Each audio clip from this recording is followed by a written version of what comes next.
Selamat pagi anak-anak, bagaimana kabarnya? Hari ini kita bertemu kembali dalam pelajaran pendidikan agama Katolik untuk anak-anak kelas 2. Hari ini Bu Siska dan juga Suster Clara akan mengajak anak-anak mempelajari materi yang baru.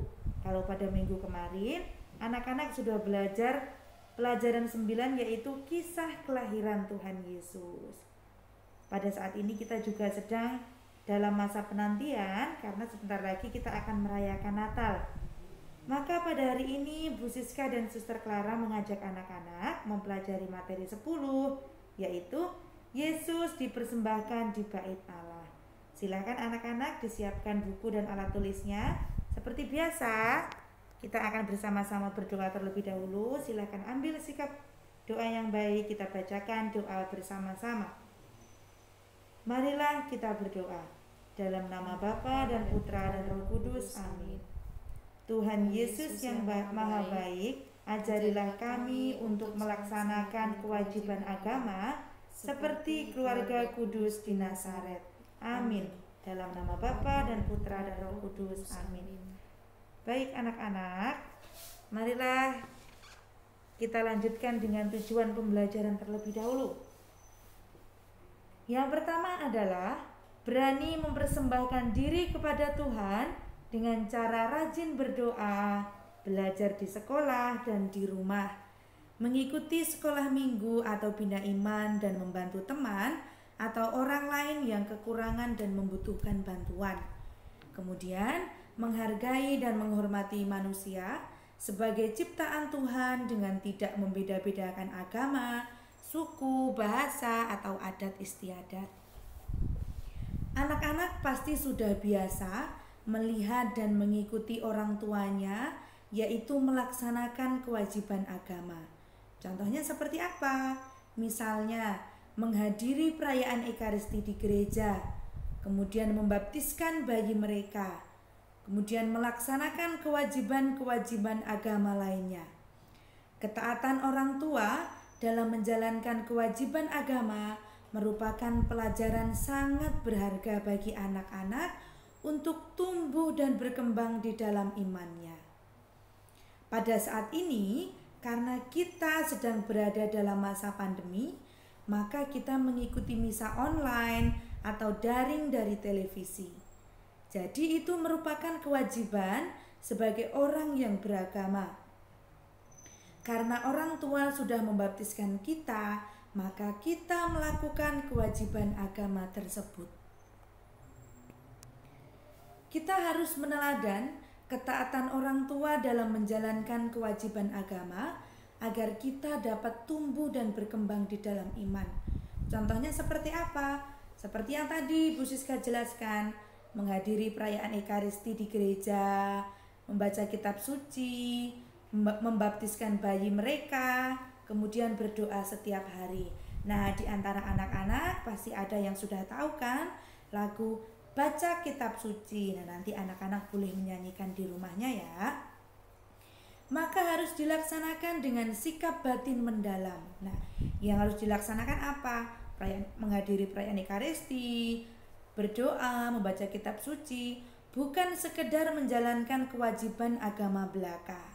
Nah, hari ini Bu Siska dan Suster Clara akan mengajak anak-anak membaca, yaitu bacaan dalam Injil Lukas bab 2 ayat 21 sampai dengan 40.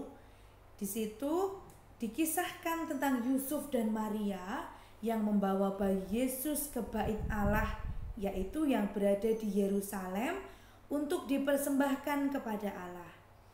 Hal ini mereka lakukan sesuai hukum Tuhan dan juga adat istiadat Yahudi, yaitu bahwa setiap anak laki-laki yang sulung harus dipersembahkan kepada Tuhan. Mereka taat dan setia melaksanakan ketentuan-ketentuan agama Yahudi yang mereka anut, karena mereka melaksanakan kewajiban agamanya dengan tulus hati dan penuh hormat. Maka pantaslah jika berkat dan perlindungan Allah senantiasa hadir di dalam keluarga mereka. Mari anak-anak kita bersiap-siap menyaksikan kisah dari Injil Lukas bab 2 ayat 21 sampai dengan 40. Nanti tugas di rumah anak-anak juga membaca dari kitab suci, yaitu setelah mengikuti pembelajaran ini. Mari kita saksikan.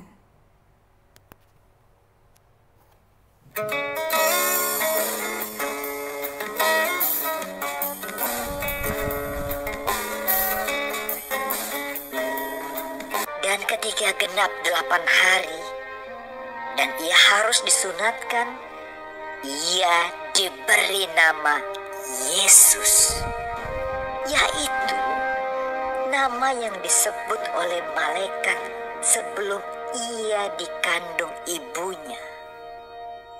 Dan ketika genap waktu pentahiran, menurut hukum Taurat Musa, mereka membawa dia ke Yerusalem untuk menyerahkannya kepada Tuhan. Seperti ada tertulis dalam hukum Tuhan, semua anak laki-laki sulung harus dikuduskan bagi Allah. Dan untuk mempersembahkan korban menurut apa yang difirmankan dalam hukum Tuhan, yaitu sepasang burung tekukur atau 2 ekor anak burung merpati. Adalah di Yerusalem seorang bernama Simeon. Ia seorang yang benar dan saleh yang menantikan penghiburan bagi Israel.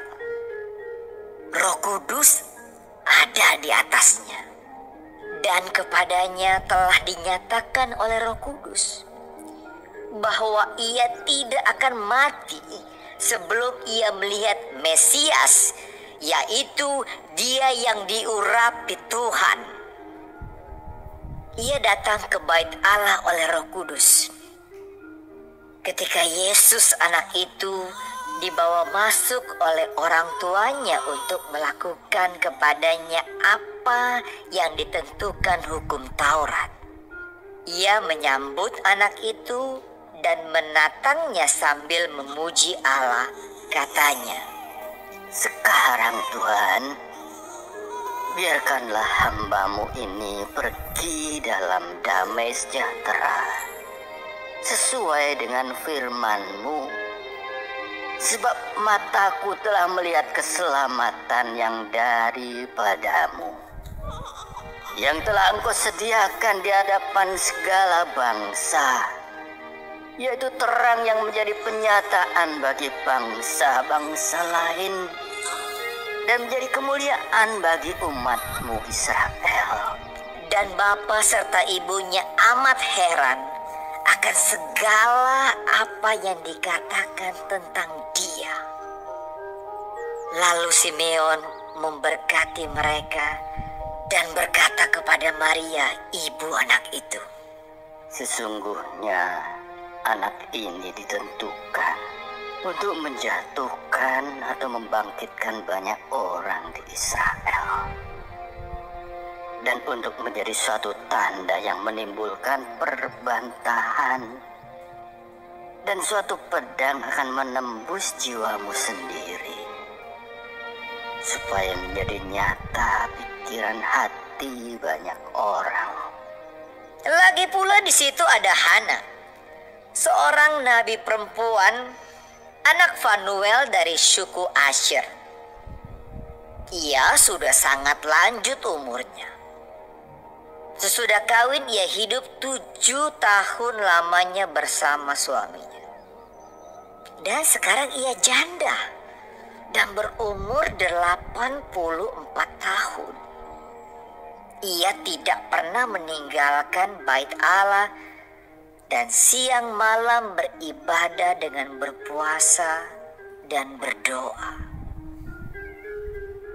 Dan pada ketika itu juga datanglah ia ke situ dan mengucap syukur kepada Allah dan berbicara tentang anak itu kepada semua orang yang menantikan kelepasan untuk Yerusalem.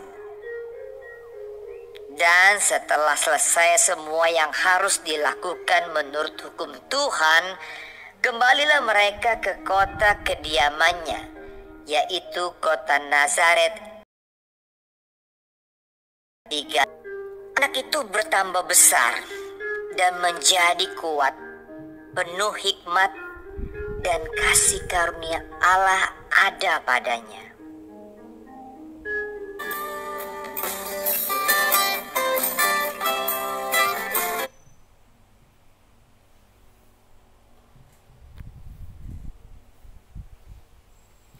Baik anak-anak, tadi sudah menyaksikan kisah dari Injil Lukas bab 2 ayat 21 sampai dengan 40. Bait Allah merupakan tempat doa umat Yahudi, tempat yang disucikan. Saat ini kita bisa katakan bahwa gereja menjadi tempat bait Allah, tempat berdoa bagi kita semua. Orang tua Yesus membawa Yesus ke bait Allah di Yerusalem untuk dipersembahkan kepada Tuhan. Mereka melaksanakan kewajiban agama, sebab ada perintah Tuhan bahwa setiap anak sulung dalam keluarga harus dipersembahkan pada Tuhan. Orang tua kita juga melaksanakan kewajiban agama. Misalnya, waktu kita masih bayi, mereka membawa kita ke gereja untuk dibaptis. Pada hari Minggu, mereka mengajak anak-anak ke gereja untuk berdoa dan bersyukur kepada Tuhan yang Maha Baik. Kalau kewajiban agama kita jalankan dengan baik, hubungan kita dengan Tuhan tentu akan semakin akrab. Karena itu, laksanakanlah kewajiban agamamu dengan gembira dan penuh semangat. Kita harus mampu meneladani keluarga kudus dalam melaksanakan kewajiban agama yang kita anut. Kita harus selalu setia dan taat melaksanakan kewajiban agama yang kita miliki. Anak-anak, kita juga harus melaksanakan setiap kewajiban agama dengan sungguh-sungguh dan dengan sikap hormat penuh bakti.